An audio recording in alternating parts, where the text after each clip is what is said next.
வாங்க இன்னைக்கு B queen சேனல்ல அதிக ஹெல்த்தியான ஒரு ஃபுட்டு செய்யலாம். அது வந்து பச்சை பயிறு வச்சு செய்யலாம். பச்சை பயிரில் நம்ம 3 வெரைட்டியாக செய்யலாம்.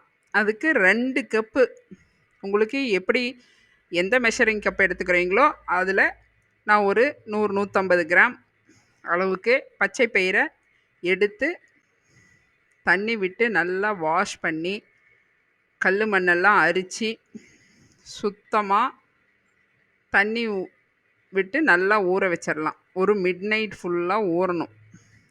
நல்லா கழுவி சுத்தம் பண்ணி ஊற வச்சிடலாம். இந்த பச்சை பயிரில் வந்து நம்ம டிஷ்ஷு செஞ்சு கொடுக்கும்போது அவ்வளோ புரோட்டீன் சத்து அதிகமாக இருக்குது. இது 2வது நல்லா ஹெல்த்தியாகவும் இருக்கும். எல்லோரும் விரும்பியும் சாப்பிட்லாம். புதுமையான ஒரு டேஸ்ட்டாக இருக்கும். பாருங்கள், மிட் நைட் ஊறிடுச்சு. பாருங்கள், இந்த மாதிரி நல்லா ஊறி பெருசு பெருசாக இருக்குது பாருங்கள். நல்லா பயிறு நல்லா ஊறி வந்துருச்சு. அதுக்கு தேவையானது கருவேப்பிலை, கொத்தமல்லி தழை, சின்ன வெங்காயம் உளிச்சு வச்சுருக்கிறேன். சின்ன வெங்காயம் போட்டால் தான் ருசியாக இருக்கும். அப்புறம் இஞ்சி பூண்டு ஒரு அரைக்கட்டி பூண்டு, ஒரு சின்ன பீஸு இஞ்சி, அது 2 பச்சை மிளகாய், 2 வரமிளகாய், அப்புறம் கொஞ்சமாக இதுக்கு சோம்பு, கொஞ்சம் இதோட வந்து உப்பு கொஞ்சம் சேர்த்து அரைச்சிக்கலாம். இது எல்லாம் சேர்த்து அரைச்சி செய்ய போகிறோம். இப்போ இந்த பச்சை பயிறு வந்து தண்ணியோடு இருக்குது, அது வடிகட்டிக்கணும். இப்போ இதை அரைச்சிக்கலாம். கொஞ்சமாக சோம்பு போட்டுக்கலாம். 1 ஸ்பூன் சோம்பு, சின்ன ஜார் எடுத்து ஒரு ஸ்பூன் சோம்பு, 2 பச்சை மிளகாய், 2 வரமிளகாய், கொஞ்சம் பூண்டு, அந்த இன்ச்சை கொஞ்சம் கட் பண்ணி போட்டுக்கலாம். இல்லைன்னா நல்லா அடிக்காது, அதுக்காக இதை நல்லா கட் பண்ணி போட்டுக்கலாம். இதோட கொஞ்சம் உப்பு, அந்த அந்த பச்சை பயிருக்கு தேவையான அளவு உப்பு போட்டு நல்லா மிக்சியில் அடிச்சிட்டு வந்துடலாம். அதை அடித்தாச்சு. இப்போ அந்த பச்சை பயிரில் இருக்கிற தண்ணியை சுத்தமாக வடிகட்டிடணும். ஏன்னா பச்சை பயிர் வந்து சீக்கிரம் இலகிற தன்மை, அதனால் அந்த தண்ணியை சுத்தமாக வடிகட்டிடணும். கொஞ்சம் தண்ணி இருந்ததுன்னா எண்ணெய் நிறைய குடிக்கும். அதுக்காக வேண்டி நல்லா வடிகட்டி ஒரு 5 நிமிஷம் அப்படியே விட்டுருவோம். ஒரு ட்ராப் கூட தண்ணி இருக்கக்கூடாது. மற்ற நீங்கள் பருப்பு வடையிலையெல்லாம் விட பச்சை பயிறு அதிக தண்ணி விடும், கொஞ்சம் இலகும். அதுக்காக வேண்டி நல்லா ஸ்ட்ரெயினர் வச்சு வடிச்சிடலாம். இப்போ நல்லா தண்ணி இல்லை, எடுத்துட்டோம். இதை ஒரு பெரிய மிக்ஸி ஜாருக்கு சேர்த்துக்கலாம். கரெக்டாக நான் சொல்கிற மாதிரி அரைச்சி பாருங்கள், அவ்வளோ டேஸ்ட்டாக வரும். எல்லாம் மறுபடியும் செய்ய சொல்லுவாங்க. அந்த அளவுக்கு இது ஒரு நல்ல டேஸ்டான ஒரு டிஷ்ஷு. பாருங்கள், இந்த அளவுக்கு அரைச்சிட்டு வந்துட்டுருக்கேன். ரொம்பவும் நைஸாக இல்லை, கொரகொரப்பாக அரைச்சிருக்கேன். பச்சை பயிறு நல்லா அடிபட்டு அந்த தோலோடு கலண்டு நல்லா அடிச்சிருக்கு. இப்போ நம்ம இந்த தனியாக அரைச்சோம்ல, இஞ்சி பூண்டு சோம்பு பச்சை மிளகாய் இதெல்லாம், இதை வந்து அதோடு சேர்த்து நல்லா பேஸ்ட் பண்ணிக்கலாம். அதே ஜாரில் வச்சு நம்ம அரைச்சோன்னா இது நைஸாக அரைக்காது. கல்லுப்பு சேர்க்குறது, இதில் தூளுப்பு சேர்த்துனோன்னா அவ்வளோ டேஸ்ட் வராது. கல்லுப்பு சேர்க்கறதுனால இதை தனியாக இதோடு அடிச்சுட்டு அப்புறம் பச்சை பயிரில் சேர்த்து அரைக்கும்போது ஈவனாக எல்லாம் கலந்து வந்துடும். காரம் உப்பு எல்லாம் ஈவனாக வந்துடும். இப்போ இந்த வடைக்கு தேவையானதெல்லாம் கட் பண்ணிக்கலாம். கொத்தமல்லி தலையை எடுத்து நல்லா பொடிசாக கட் பண்ணிக்கலாம். அதை ஒரு பவுல் எடுத்து அதில் சேர்த்துக்கலாம். மல்லித்தலையை நமக்கு தேவைக்கு எவ்வளோ உங்களுக்கு தேவையோ அது இந்த மாதிரி போட்டுக்கோங்க. இப்போ கருவேப்பிலையை எடுத்து நல்லா பொடிசாக கட் பண்ணிக்கலாம்.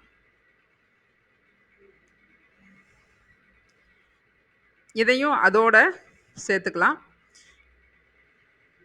நீங்கள் நார்மலாக வடைப்பருப்பில் செஞ்சீங்கன்னா கூட கொஞ்சம் உடம்பை கெடுக்கும் அப்படின்னு சொல்லுவாங்க. ஆனால் பச்சை பயிறு நல்ல ஃபுட்டு. சின்ன வெங்காயத்தையும் இதே மாதிரி பொடிசாக கட் பண்ணி அதோட அந்த பவுல்லையே சேர்த்துக்கலாம்.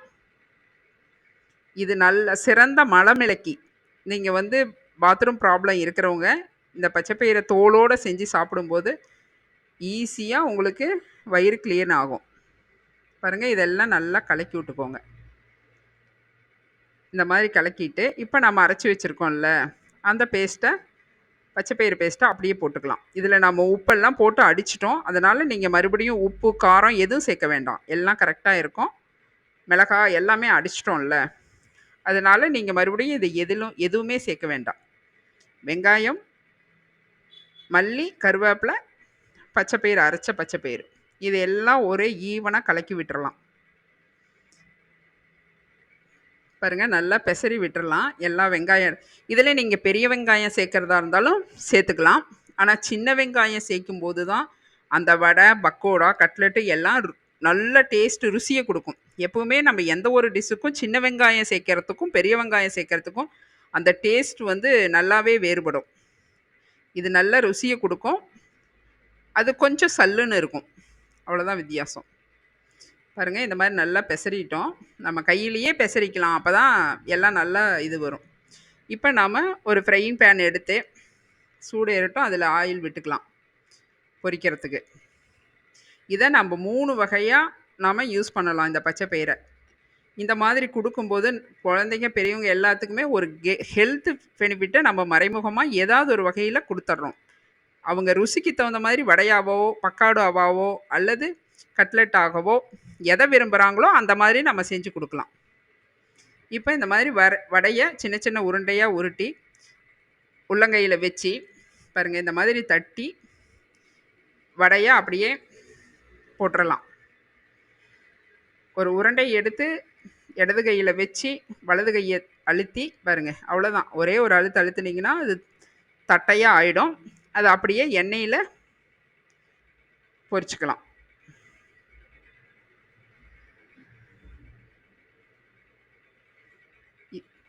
இந்த மாதிரி அவ்வளோதான். கேப்பு இருக்கிற வரையிலும் போட்டுக்கலாம். இது நல்லா ஒரு சைடு வெந்து வரட்டும். தண்ணி வடிக்கிறது எதுக்குன்னா, இப்போ நம்ம போடும்போது தண்ணியோட இது போட்டுட்டோன்னா ஆயில் ஃபுல்லாக இழுத்துரும் வடை. அப்புறம் அது வந்து நம்ம உடம்ப கெடுத்துரும். ஸோ அந்த பிரச்சனை வரக்கூடாது, நம்ம ஹெல்த்தியாக சாப்பிட்ணும் அப்படிங்கிறதுக்காக அது நல்லா வடித்து அதுக்கப்புறம் அரைக்கணும். பாருங்கள், இப்போ வெந்து வந்துருச்சு. நம்ம ஃபஸ்ட்டு வந்து கரண்டி வச்சு நம்ம எடுத்தோம் அப்படின்னா குழஞ்சி பிரிஞ்சிரும். அதனால் இப்படி நம்ம திருப்பி விட்டுக்கலாம். மறுபடியும் வேணால் அரிக்கிற கரண்டியில் எடுத்து பரட்டி விட்டு எடுத்துக்கலாம் வெந்ததும்.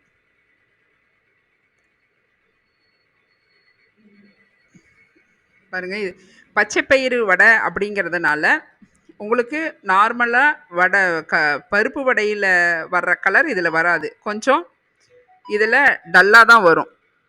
பாருங்கள், இந்த மாதிரி நல்லா செவக்க வேக விட்டுறணும். சீக்கிரம் வெந்துடும். ஆனால் பச்சைப்பயிறு வடைப்பருப்பு வடை, கடலைப்பருப்பு வடையை விட இது சீக்கிரம் வெந்துடும். இன்னும் நுர வருது, இன்னும் வேகட்டும். இப்போ பாருங்கள், நல்லா வெந்து வந்துடுச்சு. பாருங்கள், நல்லா ரெட்டிஷாக ஆயிடுச்சு. பாருங்கள்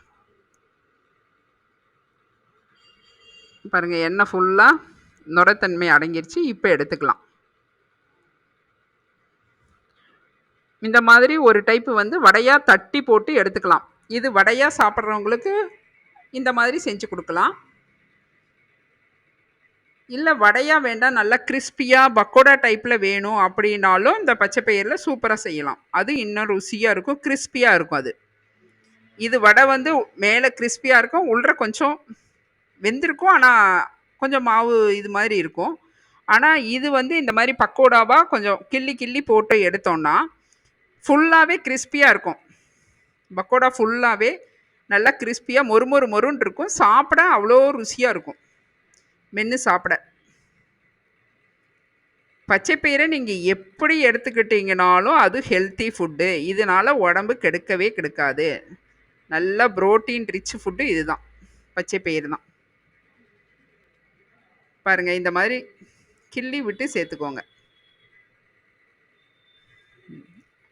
சின்ன சின்ன பீஸாக கிள்ளி கிள்ளி விட்டோம்னா அது நல்லா கிறிஸ்பியாக வெந்துடும். நல்லா ஓரளவு வெந்ததுக்கப்புறம் நல்லா கலர் அடியில் மாறினதுக்கப்புறம் நம்ம திருப்பி விடணும். அப்படியே திருப்பி விட்டோம்னா பிரியும். அதுக்காக